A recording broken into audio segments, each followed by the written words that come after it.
But how does evil play into this picture? Because some people may say, well, we have this cosmos that's supposed to be kind of like God created and contained in a sense within God. But like we have all this evil in the world.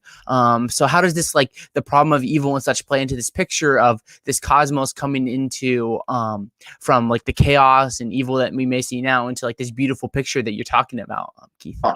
Well, I mean that I can't answer that question in a few minutes, but I would say if you look at Genesis and the Bible there, um, chaos is what is the first thing that things start from. The tohu vabohu, the great deep, over the surface of which the spirit blew or the wind blew, right? The great deep. That's the deep of chaos.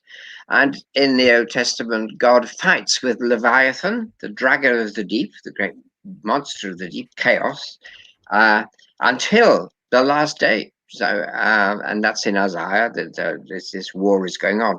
And I think that's the nature of the biblical revelation, actually, that chaos, the world comes from chaos. And it's ordered by God, but chaos is never, during our existence and the historical existence, is never eliminated. God fights something, and God fights the forces of anarchy and chaos. And that's a very profound biblical insight, I think. So you can't just say that God created everything good. I mean, it was good that God created, yes. But in that first creation of God, in the symbols of the Genesis story, there's the serpent. Well, where did he come from? There's Leviathan. Where did he come from? And there's the great deep of chaos and anarchy. Where did that come from? Well, they came from God.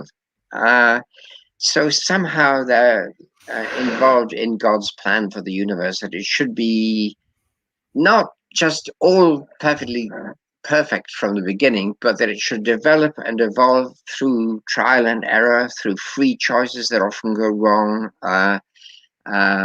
but will be redeemed.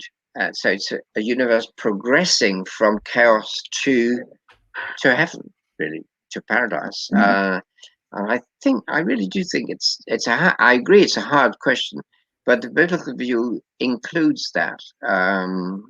God says in Isaiah chapter 40, I kill and I give life, I wound and I heal. And that's the way this universe is.